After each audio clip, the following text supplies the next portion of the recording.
창조주 되시고 우리의 주권자 되신 살아계신 하나님께 감사와 영광을 올려드립니다. 오늘은 창세기 1장 1절 전부의 말씀이지만 그 중에 1절 말씀 또 26절에서 28절 말씀을 중심으로 하나님의 주권이라는 제목으로 말씀의 은혜를 나누고자 합니다. 행복한 우리 교회 2021년의 목표는 회복하는 것입니다. 그 회복의 목표가 바로 오늘 하나님께서 약속하신 하나님이 원래의 약속, 그 하나님의 형상을, 원형을 회복하는 것, 그게 우리의 회복의 목표이기도 합니다. 지난주에는 정말 우리가 하나님의 청직이라는 사실을 정말 변화받은 한 사람의 예를 통해서 보았는데, 왜 우리가 청직인지 오늘 말씀은 그것을 분명하게 우리에게 가르쳐 주시는 것입니다. 우리가 읽은 창세기 1장 1절 말씀, 아주 짧은 문장 안에 정말 하나님의 위대하심과 하나님의 기쁘신 뜻과 섭리가 다 들어있는, 정말 너무나 완벽하고, 이렇게 짧은 문장 안에 전부를 담을 수 있다는 것은 문학적으로도 가장 탁월한, 그냥 우리가 중요한 것을 한 문장으로 정리한다는 것은 그만큼 탁월함을 의미하는 것입니다. 하나님께서 말씀하신 이 창세기 1장 1절 첫 음성, 이것이 우리의 믿음의 근거가 되고, 또 이 말씀에 근거하지 않은 신앙은 마치 모래 위에 세워진 집과 같은 것입니다. 우리의 신앙이 여기서부터 출발될 때 우리의 인간의 목적이 무엇인지, 그리고 하나님께서 내게 주신 사명이 무엇인지, 우리는 무엇을 위해 이 땅에 보냄을 받는 존재인지를 분명하게 알게 되는 것입니다. 행복한 우리 교회는 모세오경이라는 정말 하나님께서 말씀하신 창세기, 출애굽기, 레위기, 민수기, 신명기를 통해서 과연 잃어버린 주권을 회복한 거룩한 하나님의 백성들이 어떤 것인가를 우리가 배우면서, 우리는 이미 창세기 이제 모세오경 훈련 중간에서 아직 더 이상 진전은 되지 않지만 이 말씀도 우리가 깊이 있게 나누었던 말씀이기도 합니다. 이 태초라고 하는 이 단어, 우리는 어떤 신화나 전설 같은 것은 옛날 옛적, 아주 오랜 옛날에, 그렇게 해서 아무리 거슬러 가서 아무리 멀더라도 그것은 이미 시간이 있는 그때를 말하는 것입니다. 그런데 오늘 말씀은 시간과 공간이 생기기 이전, 아무것도 없었던 그때, 그러니까 일반 창조 설화와 비교할 수 없는 시간의 차이가 있는 것입니다. 아무것도, 시간도 없고 공간도 없는 그때에 하나님께서 하늘과 땅, 그 하늘과 땅을 창조하셨다. 이 창조하셨다는 바라라는 단어를 쓰는 것입니다. 아무것도 없는 무의 상태에서 있게 만드신 창조.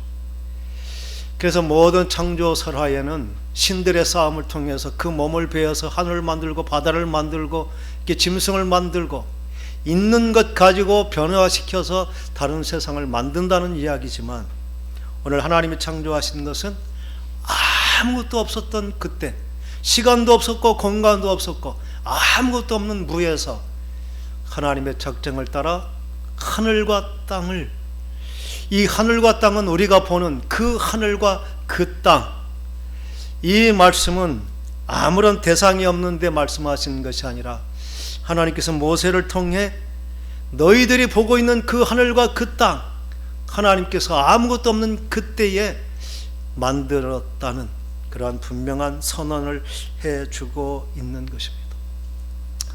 하나님께서 창조하신 구체적인 것은 6번의 단락으로 이렇게 설명을 하는 것입니다. 첫 번째, 하나님께서 빛이라는 굉장한 강력한 에너지를 창조하셨다 말씀하십니다. 두 번째는 온통 물로 덮여 있는 그 공간을 하늘이라는 궁창을 만들고, 궁창 위의 물과 궁창 아래 물에 잠겨 있는 지구, 이렇게 하늘과 하늘 아래 물을 만드셨다는 것입니다.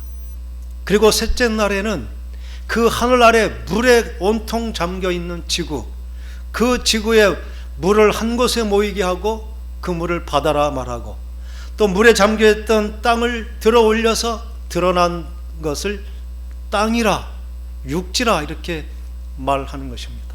그리고 그 땅에 각종 채소와 열매 맺는, 씨 가진 열매 맺는 각종 나무들이 자라게 하신 것, 이게 하나님께서 창조하신 무대인 것입니다.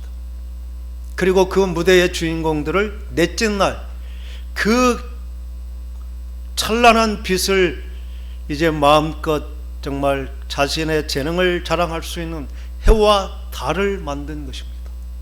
그리고 하나님께서는 해와 달만 만든 것이 아니라 수많은 발광체, 그것들을 특별히 별들을 만드셨다. 우리는 단순히 눈에 보이는 그 별들만을 생각하지만 이 하나님의 창조는 우리가 지금 과학으로 보고 있는 수많은, 정말 우리의 상상을 초월하는 그 광대한 우주, 그 모든 것을 하나님께서 창조하셨다는 것입니다.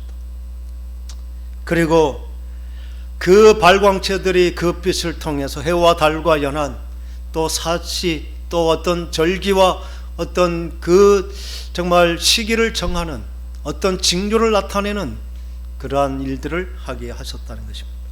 다섯째 날에는 그 둘째 날 만든 그 하늘에는 수많은 종류의 새들이 나르게 하시고, 그 물에는 정말 새우에서부터 플랑크톤, 거대한 고래까지 수많은 종류의 고기들이 물에서 생육 번성 충만하도록 이렇게 하나님께서 그 만든 무대의 주인공들을 만드신 것입니다.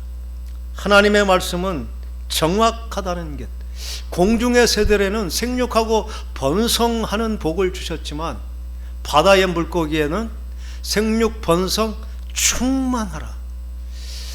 저는 이 말씀을 생각하면서 마치 하나님께서 새들에게도 충만하라는 복을 주셨다면 아마 온통 하늘이 새로 꽉 차버릴 거 아닌가. 그래서 하나님께서 세심한, 정말 그 때에 적합하도록 하나님의 분명한 설계를 가지고 이 우주 만물을 창조하셨다는 것을 보게 됩니다. 그리고 여섯째 날에는 이제 동물들을 만들고 또 마지막에 사람을 만들고, 그래서 그 사람으로 하여금 오늘 주신 약속의 복을 누리게 한 것입니다. 이것은 여섯 날 동안, 이게 여섯째 날이라고 하는 구별이 되어 있습니다.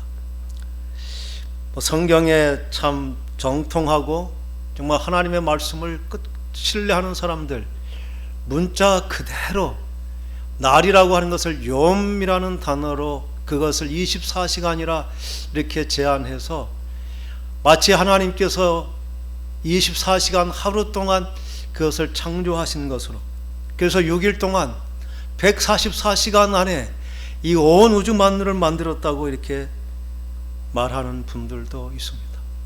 그러나 그것은 자기의 생각으로 하나님의 말씀을 해석하는 것입니다. 이 자기가 본 24시간 하루의 욤이라는 단어는 24시간만 정하는 것이 아니라 날, 때라고 하는 그 수많은 날들도 똑같은 욤이라는 단어를 쓰는 것입니다. 그래서 성경은 과학적이요, 철학적이요, 문학적인 그 모든 도구를 가지고 해석을 해야 되는 것인데, 우리가 욤이라는 단어 하나에 갇혀서 하나님은 첫째 날 24시간의 빛을 만드셨다, 그것을 주장함으로 이제 진화론자들, 과학자들에게 참 어떤 성경이 마치 신화와 같은 것으로 이렇게 해버리는 것이 있습니다. 하나님은 24시간 안에, 아니 144시간이 아니라 1분 안에서라도 이 우주 만물을 다 만드실 수 있는 분이시죠. 그런데 하나님께는 그런 조급함이 필요가 없습니다.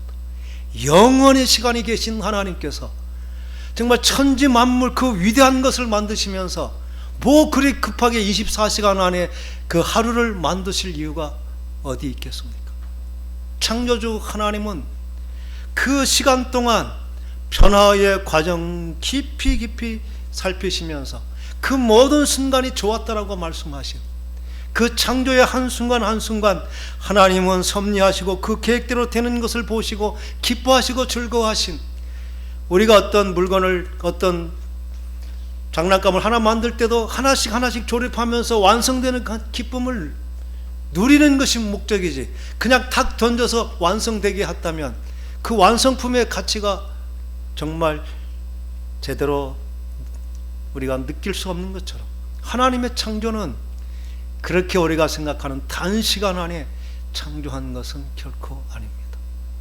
그래서 우리가 수만 년의 시간은 충분히 계산할 수 있습니다. 그런데 진화론자들이 말하는 것처럼 45억 년 이렇게 말하는 것은 그들이 주장대로 지구가 완성되려면 그만한 시간이 있어야만 점점 진화하면서 이렇게 되는 그러한 과정 때문에 그렇게 긴 시간을 말하는 것이지, 그 사람들이 말하는 것처럼 그렇게 긴 시간은 아니지만 우리가 6,000년, 마치 창세기 1장의 그 24시간 6일 동안을 144시간으로 정하고 아담으로부터 나이를 쳐서 6,000년이라는 것은 우리가 성경을 제대로 읽지 못하는 것입니다. 이 창조의 6일의 기간은 우리가 계산할 수 없는, 수천 년이 될 수도 있고 만 년이 될 수도 있는 그 하나님의 시간입니다. 그것을 우리는 과학의 영역에 넘겨서 정확한 기준을 가지고 측정한다면 과학자들은 분명히 계산해낼 수 있을 것입니다. 그런데 아직 과학의 수준은 거기에 미치지 못합니다. 우리 탄소 그게 분해되는 시간을 통해서 시간을 측정해 보지만 그것은 상황에 따라 굉장히 편차값이 너무나 많기 때문에 정확한 지구의 나이를 계산해낼 수 없는 것이죠. 그러나 정말 인간의 과학이 더 발달해서 어떤 환경에도 변함없는 그런 기준을 발견한다면 아마 이 우주의 나이는 아마 불과 몇만 년이라는 정확한 계산을 얻을 수 있을 것입니다. 하나님은 어떤 허구의 하나님, 신화의 하나님이 아니라 분명한 사실을 기록한 것입니다. 그리고 우리가 이 창세기 1장의 창조의 기록을 보면서 이것은 실시간으로 하나님께서 창조의 순간을 따라서 기록된 실시간의 어떤 기록이 아니라 모세를 통해 하나님께서 창조하신 사건, 너희들이 보고 있는 이 하늘과 땅이 어떻게 창조되었는지를 모세가 이해할 수 있도록 설명해 주신 편집된 그러한 기록이라는 사실이 우리가 분명한 것입니다. 그러니까 이게 창조의 순서가 첫째 날, 둘째 날, 셋째 날 끝나고 넷째 날, 다섯째 날, 여섯째 날 이렇게 될 수도 있겠지만 논리적으로 생각하면 모든 것이 한 번에 진행되면서 모든 것이 설명하기 위한 그런 구분이 필요한 것이지, 첫째 날이 끝나고 둘째 날이 시작된 것이 아니라 어쩌면 첫째 날 그 전체를 향해 동시에 진행된 것이고 완성된 형태를 가진 것, 이게 바로 지구일 것입니다. 그러므로 우리가 성경을 그냥 문자에 막혀서 보는 것이 아니라 과학적인 또 철학적인 문학적인 모든 그런 학문을 동원해서 성경을 본다면 입체로 보이고 더 분명하고 정확한 기록을 갖게 될 것입니다. 그러면서 우리가 창세기 1장 1절을 통해서 하나님은 너무나 정확하게 왜 이 창조 하늘과 땅이라고 하는 우리가 발 딛고 우리가 쳐다볼 수 있는 이 우주 만물, 이 지구라는 것을 창조하셨는지, 우리는 어떤 사건을 정확하게 알기 위해서 육하 원칙이라는 그러한 질문을 통해 분명한 사실을 규명하는 것입니다. 언제, 누가, 어디서, 무엇을, 어떻게, 왜, 이 6가지 질문에 답하면은 분명한 이유와 목적을 알게 되는 것이죠. 그런데 1장 1절에는 언제 시간과 공간이 없었던 막 시작되는 그때에 어디서 바로 그 처음 시작되는 그 공간에서 무엇을 하늘과 땅을 누가 하나님께서 어떻게 창조하셨다. 뭐가 빠졌죠? 왜라는 것이 빠졌습니다. 왜 하나님께서 그 천지를 창조하셨을까요? 그 왜라는 답이 바로 오늘 읽은 26절에서 28절의 말씀. 하나님은 왜 그 천주 만물을 창조하셨을까? 그 왜라는 답이 우리가 읽은 말씀인데 우리가 함께 그 말씀을 다시 말씀 띄워주세요. 26절부터 천천히 한번 읽어보겠습니다. 1장 26절. 하나님이 이르시되 우리의 형상을 따라 우리의 모양대로 우리가 사람을 만들고 그들로 바다의 물고기와 하늘의 새와 가축과 온 땅과 땅에 기는 모든 것을 다스리게 하자 하시고 하나님이 자기 형상 곧 하나님의 형상대로 사람을 창조하시되 남자와 여자를 창조하시고 하나님이 그들에게 복을 주시며 하나님이 그들에게 이르시되 생육하고 번성하여 땅에 충만하라 땅을 정복하라 바다의 물고기와 하늘의 새와 땅에 움직이는 모든 생물을 다스리라 하시니라. 아멘. 너무나 정확합니다. 왜 하나님이 천지를 창조하셨을까요? 그것은 자신의 형상대로 자신의 모양을 닮은 사람을 만들고 그들로 하여금 그것을 다스리면서 그것을 만드신 창조주 하나님의 위대하심을 높이며 정말 그 영광을 올려드리게 하는 것. 그래서 그것을 우리는 하나님의 대행자로서 하나님의 사명을 대신하는 자, 청직이라 이렇게 말하기도 합니다. 그래서 하나님은 인간이 얼마나 필요한지요. 이런 우스갯소리가 있습니다. 어떤 목사님이 너무나 골프를 좋아하셔가지고 주일인데도 잊어먹고 골프를 치러 갔어요. 그런데 골프를 쳤는데 그날따라 그렇게 너무나 운이 좋게도 탁 쳤는데 한 번에 홀컵 안에 들어가는 홀인원을 한 거예요. 이야, 정말 평생에 로또처럼 그렇게 몇 번 올까 말까 하는 것인데 홀인원이 되었어요. 그런데 정작 아무도 보는 사람이 없었어. 그러니까 그게 뭐예요? 자기는 내가 홀인원 했다고 해도 누가 봤어? 아무것도 아닌 것이 됐죠. 그때 아무리 작은 정말 소년이라도 한 사람이 있었고 그것을 봤다면 그게 증인이 되었겠죠. 하나님이 왜 사람을 만드시고 사람으로 하여금 그 일을 하게 하셨을까요?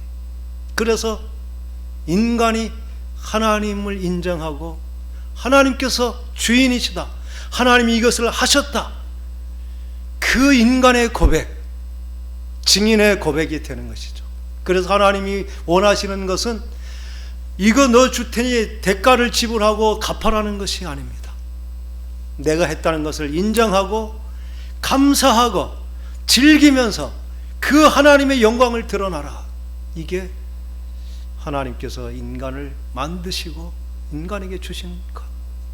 그래서 하나님께서는 인간을 어떤 짐승의 형상이나 어떤 우주 만물에 있는 어떤 것이 형상을 본받지 않고 자기의 모양 자기의 형상을 닮아서 자기만큼 존귀하게 인간을 처음부터 계획하시고 그렇게 만드시면서 정말 자기가 해야 될 그게 만들고 그 모든 것을 다스리고 정복하는 것.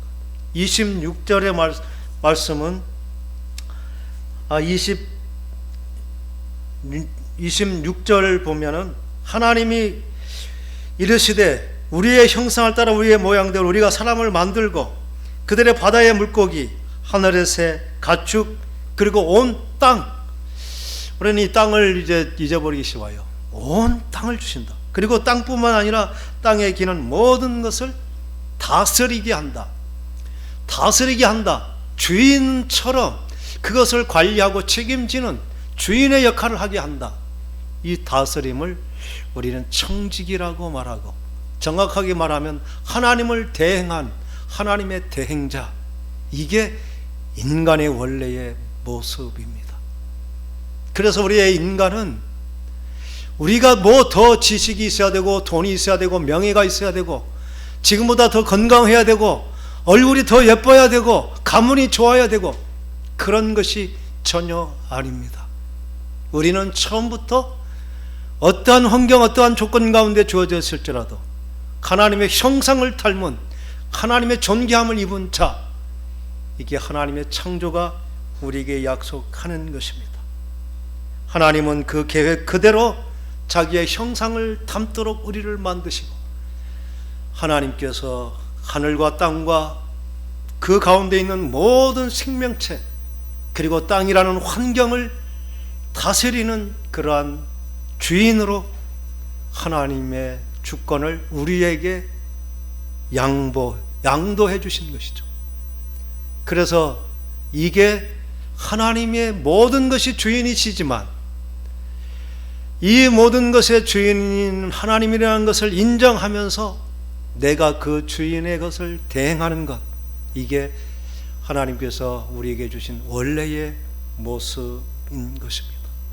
창조가 우리에게 주는 것은, 인간은 자기 어떤 가진 것 무엇으로 더 입혀져서 그의 신분과 그의 어떤 그 자신의 가치가 결정되는 것이 아닙니다. 우리는 처음부터 하나님의 형상, 하나님의 존귀한 사명을 받은 자, 그래서 인간은 누구나 존귀한 것입니다. 그런데 이거에 비해서 진화론은 끊임없는 경쟁을 통해서 강자만 남게 되고 강자가 모든 것을 다스리고 정복하게 되는 것, 그것을 인정해 주는 것이 바로 진화론입니다. 진화라는 것은 끊임없이 변화의 과정을 거쳐서 강한 것만 남는 것이죠. 여기에서 시장 경제의 원리가 나오는 것이죠. 합법적인 제도 안에서 최선을 다해서 많이 가진 자가 결국 정말 살아남는다는 것, 그게 무한 시장 경쟁의 원리죠. 그것은 하나님의 정하신 법이 아닙니다. 진화론자, 하나님을 알지 못하는 자들이 말하는 것입니다. 이것을 보면 우리는 창조주 하나님께서 천지를 창조하셨다는 것, 이거는 과학자들이면 너무나 다 알 수 있는 분명한 일입니다. 자기들의 주장과 성경이 기록한 이 거대한 우주가 질서를 가지고 이렇게 움직여진다는 것, 아무런 끈도 없이 모든 이 거대한 이 정말 행성들이 자기의 궤도를 따라 움직인다는 것, 마치 우리가 핸드폰을 만들 때 어떤 쇳덩어리를 용광로에 던졌더니 핸드폰이 나왔다, 이렇게 주장하는 것보다 더 터무니없는 것이, 모든 것이 진화해서 이렇게 지금의 모습이 되었다는 진화론자의 주장은 정말 쇳덩이가 핸드폰 됐다는 것보다 더 터무니없는 일입니다. 핸드폰 하나가 기능하기 위해서는 그 숫자 하나에 누를 때마다 수많은 그 내부의 작용들이 이루어져서 그게 통화가 가능하고 정보가 기록되게 하는 것, 그 엄청난 것이 저절로 되었다는 것이지 않습니까? 그렇게 터무니없는 것을 믿으면서도 창조론을 믿는 우리들을 마치 어리석은 자, 정말 신 하나 믿는 그러한 연약한 자들의 어떤 도피처로 생각하는 것이 세상입니다. 우리가 만약 지혜로 이 창조를 믿게 된다면 과학자들은 다 믿게 되고 우리는 지식을 가르치는 자가 되어야 될 것입니다. 근데 성경은 이 일에 대해서 분명히 말하고 있습니다. 이 창조에 대한 것은 지식으로 이해하는 것이 아닙니다. 믿음으로 받아들여지는 것입니다. 그래서 성경은 하나님을 경외하는 것이 지혜의 근본이다. 하나님을 믿는 것이 명철이다. 잠언서에는 지식과 지혜를 다 번갈아 가면서 여호와를 경외하는 것이 지식의 근본이다, 지혜의 근본이다 이렇게 말씀합니다. 그리고 시편은 어리석은 자는 그 마음에 이르기를 하나님은 없다 한다. 그러면서 그들은 사실은 부패하고 그 행실이 가증하여 선을 행할 자가 없는 그 길을 가는 것입니다. 왜 사람들이 이 창조 그리고 우리의 주인 되신 우리의 나를 만드신 하나님을 알지 못하는가?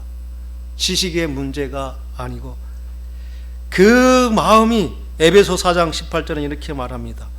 그들이 총명이 어두워지고 그들 가운데 있는 무지함과 그들의 마음의 굳어짐으로 말미암아 하나님의 생명에서 떠났다.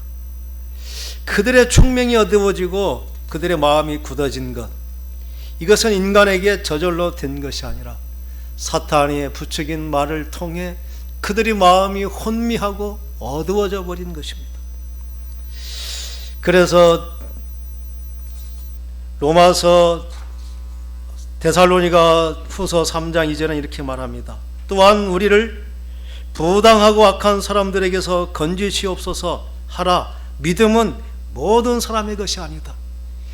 이 창조를 믿는 믿음은 모든 사람에게 저절로 주어지는 것이 아닙니다. 오늘 창조가 믿어지십니까? 그건 하나님께서 주신 믿음인 줄 믿습니다. 믿어지지 않는다면 우리는 이 문제 앞에서 더 이상 나가면 안 됩니다. 창조가 믿어지지 않은 것은 우리의 지식의 문제, 어떤 나의 인격의 문제 이런 것이 아닙니다.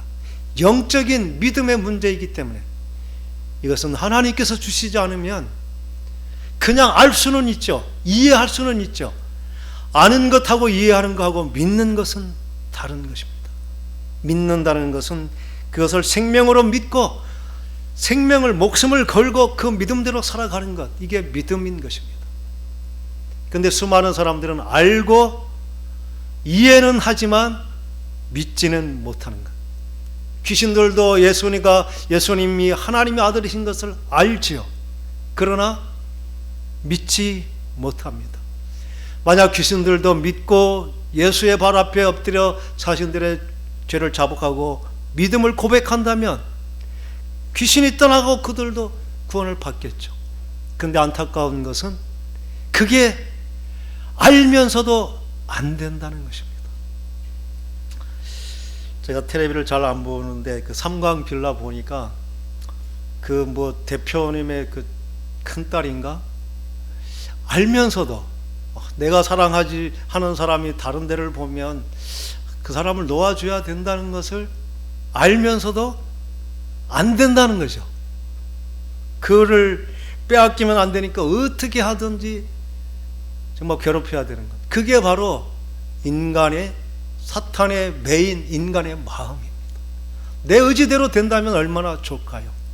내가 믿고 싶은 대로 믿어집니까? 안 되는 것이 영적인 일입니다. 그래서 성경은 설명하기를 사도 바울은 로마서 11장 8절에 기록된 바 하나님이 오늘까지 그들에게 혼미한 심령과 보지 못할 눈과 듣지 못할 귀를 주셨다 하는 것 같다. 사람들은 다 보는 것이죠. 로마서 1장 19절에 이는 하나님을 알만하는 것이 그들 속에 보입니다. 하나님께서 이를 그들에게 보이셨다. 창세로부터 그에 보이지 아니하는 것들, 그의 영원하신 능력과 신성이 그가 만드신 만물에 분명히 보여 알려졌나니 그러므로 그들이 핑계하지 못하게 됩니다. 그런데 왜 믿지 못할까요? 로마서 1장 21절에 사도 바울은 그 핵심을 분명하게 꿰뚫어 본 것입니다. 하나님을 알되 하나님을 영화롭게도 아니하고 감사하지도 아니하고 오히려 그 생각이 허망하여지며 미련한 마음이 어두워졌다. 스스로 하나님보다 더 지혜롭다. 자기들이 알고 있는 과학적인 지식이 성경보다 더 위대하다. 하나님보다 더 위에 있다는 것입니다. 그게 스스로 지혜 있다 하나 어리석게 되어 썩어지지 아니하는 하나님의 영광을 썩어질 사람, 새, 짐승, 기어다니는 동물 모양의 우상으로 바꿔버렸다. 자기들이 추구하는 어떤 인간의 명예, 또 어떤 자랑, 그리고 자신들이 원하는 그것이 하나님보다 더 존귀하고 귀하게 여겨져서 그것을 하나님의 영광을, 하나님을 찾는 것보다 더 귀하게 여겨버리는 것, 이게 어두워지고 혼미한 심령, 사탄이 우리의 마음을 어둡게 함으로, 그래서 우리가 하나님을 다 믿을 것 같은데, 창조의 그런 어떤 한 가지 형상만 보고도 다 믿을 텐데 믿어지지 않는 것, 이게 바로 영적인 일이고, 우리가 이 믿음을 갖는 것, 이게 믿음을 갖게 하는 것이 우리가 복음의 증인으로 사명을 감당하는 것입니다. 그래서 우리는 믿지 않는 사람들의 그 책임은 내게 있다. 내가 먼저 눈을 뜨고 보고 있으면서 정말 하나님께서 약속하신 그 원형의 삶을 당당하게 살아내면서 그들에게 증인이 되지 못했던 그것은, 우리가 이 믿음을 그냥 어떤 지식으로만 알아버리고 하나님이 하신 약속, 하늘과 땅과 모든 권세를 내게 주셨고 그것을 내가 주인으로 다스리게 하셨다는 이 원형의 복, 이것은 우리가 당연히 누리고 당연히 예수 그리스도께서 회복하고 내게 주신 것임에도 불구하고 그것을 바라는 것이 마치 교만한 것이냐, 거짓을 가장한 불신앙을 우리가 용납해 버리는 것입니다. 하나님께서는 이 하나님과의 관계가 깨어져 버렸다는 것을 성경은 말씀하고 있습니다. 그래서 우리가 그 죄가 무엇인지를 분명히 알고 그 죄가 극복되어서 우리는 이 원양의 삶이 처음부터 주어진 것이 아니고 타락하고 잃어버린 상태가 우리의 출발점이기 때문에 우리는 다시 어디서 이 하나님의 원형을 잃어버렸는지, 그리고 그 잃어버린 것을 회복하는 바른 길을 분명히 알고 이제 하나님께서 주신 이 목적에 완전히 맞는, 그래서 하나님의 원형을 회복한 것, 하나님이 주인이라는 그 주권을 회복하는 자. 놀랍게도 하나님을 믿지 않는 모든 사람들은 자기가 하나님 자리에 올라가 있는 것입니다. 아무리 겸손하고 아무리 약한 사람도 다 자기가 주인으로, 하나님을 나의 주인으로 고백하지 못하는 것입니다. 주권을 잃어버린 것은 지식의 문제, 지위의 문제, 신분의 문제가 아닌 영적인 문제라는 것이 분명합니다. 그래서 에베소서 사도 바울은 그렇게 기도하는 것입니다.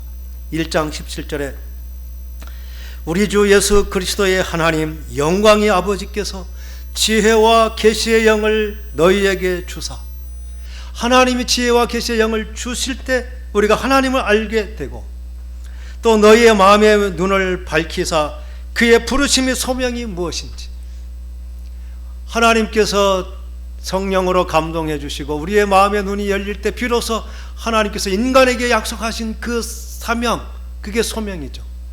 하나님을 대행해서 하늘과 땅의 모든 것을 다스리고 정복하는 그 권세를 주신 것, 그 사명이 내게 있다는 것을 우리가 깨닫고, 그렇게 기도의 제목이 바뀌어져. 주여 이제 내가 무엇을 하리까 고백하게 되는 것입니다. 그뿐만 아니라 성령의 그러한 그 힘의 위력으로 역사하심을 따라 우리에게 베푸신 능력이 지극히 크심이 어떠한 것을 너희로 알게 하시기를 구한다. 사도 바울의 간절한 기도가 저와 여러분의 기도가 되고, 정말 성령의 감동을 따라 이제 하나님을 바로 알고 내가 주인된 그 주권 이제 하나님께 예양하고 하나님의 주인인 것을 인정하는 동시에 실제적인 내가 주인이 되는 것입니다. 근데 하나님의 주인임을 인정하지 못하고 내가 주인이 되어서 결국 하나님이 주인이 되지 못하고 마귀가 주인이 된 종의 삶을 사는 것, 이게 모든 인간의 불행입니다. 행복한 우리 교회 저와 여러분, 이제 하나님께서 주신 지혜와 계시의 영을 통해 하나님을 분명히 알고 또 하나님께서 우리의 마음의 눈을 열어서 정말 내 능력대로가 아니라 하나님의 약속의 말씀 그대로 그 하나님의 사명을 감당하는 하나님의 대행자, 그 청지기의 직분을 온전히 감당하는, 그래서 회복된 그 권세 있는 하나님의 사람들, 저와 여러분 될 수 있기를 간절히 축원합니다.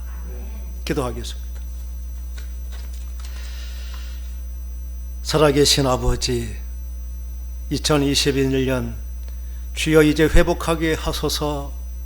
하나님께서 우리에게 주신 정말 회복의 약속인 줄 믿고 저희들 믿음으로 간구하며, 하나님께서 창조주여 모든 우주 만물의 주인 되심을 또 말씀을 통해 분명히 듣고 깨닫고 그것이 우리의 마음으로 믿어지게 하시니